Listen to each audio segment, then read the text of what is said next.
President. Senator from Arizona. Mr. President, it's been just over a week since we learned that our top national security officials were discussing operational details before a strike on the Houthi in Yemen on an unsecured platform. The White House has said the case is closed, but the American people still haven't gotten the transparency and accountability about the national security breach that they deserve. So, Mr. President, I wanted to stress a few things. Now, let's start with how dangerous and irresponsible this was. This wasn't just a policy violation. It was a reckless breach of our operational security.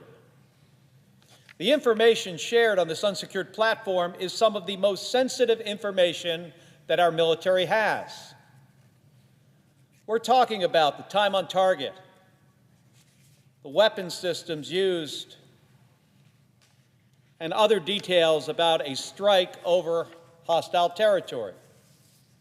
This is exactly the kind of information you do not want in the hands of an adversary or an enemy, especially one that has a significant surface-to-air missile capability that can shoot our airplanes down. They were discussing this information hours before these pilots took off of the deck of an aircraft carrier. And that's a big deal. It could have resulted in these pilots being captured or killed. No one, especially the Secretary of Defense, should be discussing these things on an unsecured platform. Mr. President, this is personal for me. I flew combat missions off of the USS Midway in the first Gulf War.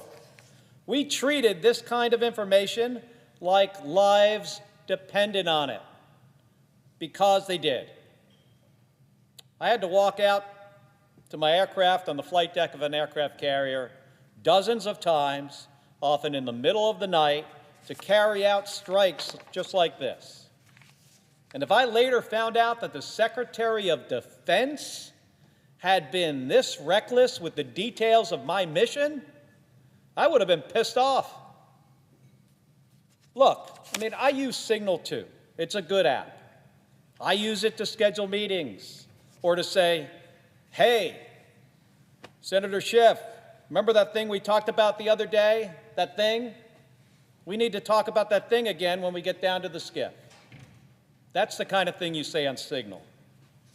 But I do not use Signal to share real-time operational military plans or any sensitive or classified information.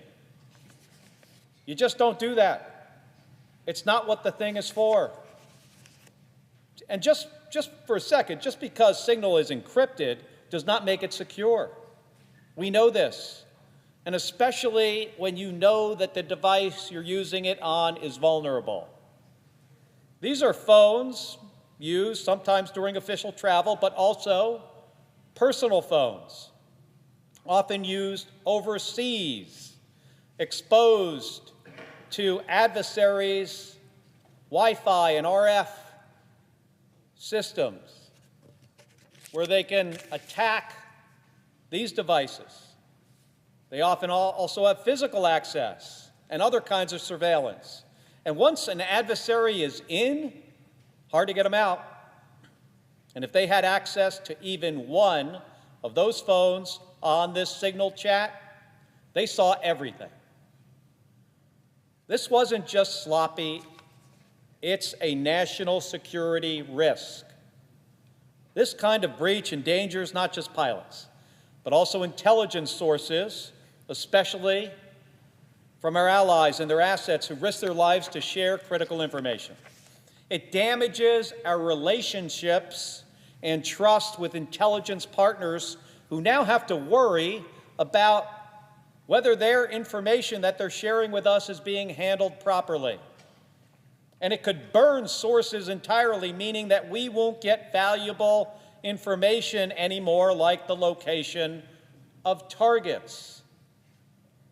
Mr. President, we also just happened to get a brief window into how these decisions are being made by this administration.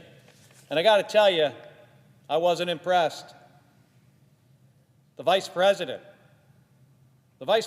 doesn't seem to understand that keeping global shipping safe is in our interest, or how important our European allies are to our own national security. And I also want to point out that our adversaries got this same insight. They saw not just the operation, but they saw the personal dynamics of the decision makers, and they saw their internal discussions. That's exactly the kind of insight our intelligence agencies are always trying to get on foreign powers. And this administration, they were just dumb enough to just give it away. Mr. President, my view, the Trump administration is reckless. We've seen this before. CIA officer names emailed on an unclassified system. Agency headcounts leaked. Sensitive site locations posted online. The use of Signal for a live military strike is just the latest in a long list of security failures. This exposes how this administration makes decisions, and what I saw is alarming. But that's what happens when you put unqualified, unserious people into critical national security roles. This wasn't a mystery. This was all exposed during their confirmation processes. Yet my Republican colleagues bowed to pressure from the president and confirmed these nominees anyway. And this is what happened. The lack of accountability from the people in this chat and at the White House isn't just reprehensible, it's also dangerous, especially when it comes from the Secretary of Defense, the leader of our armed forces, who put the lives of these pilots at risk with his actions. When you're in charge and you make a mistake, you got to own up to it. Everybody knows that. That's what we do in the military. You fess up. Secretary Hegseth doesn't just owe that to the American people, he also needs to own up to this in order to maintain the good order and discipline of our forces. How can anyone respect the Secretary of Defense who screws up like this and then can't take responsibility? And what message does that send to the next pilots who have to launch off the front of an aircraft carrier and into hostile territory? Mr. President, Pete Hegseth needs to resign. And if he won't, the president should fire him. No accountability sends the wrong message. Now, I asked the DNI, Tulsi Gabbard, and the CIA Director Radcliffe directly in a hearing. I asked them, was there discussions of targets in Yemen? And the DNI, Tulsi Gabbard, said yes. And that's a big deal. And I also asked, would they approve that chat for public release? Neither would say yes. And that tells you all you need to know. If anyone, from the most junior enlisted service member to a four-star admiral, had done this, they'd be facing real consequences. They'd be fired, or possibly worse. But here, these top leaders, the top leaders of our national security apparatus, are just making excuses. Mr. President, my view is this Secretary of Defense must go. 2 months ago, during Hegseth's confirmation vote, I asked, is this really worth the risk to our service members and our national security? Well, I think we now have the answer. This is what happens when you put the most unqualified nominee in charge of life and death situations. Now, we're lucky that this didn't result in American casualties.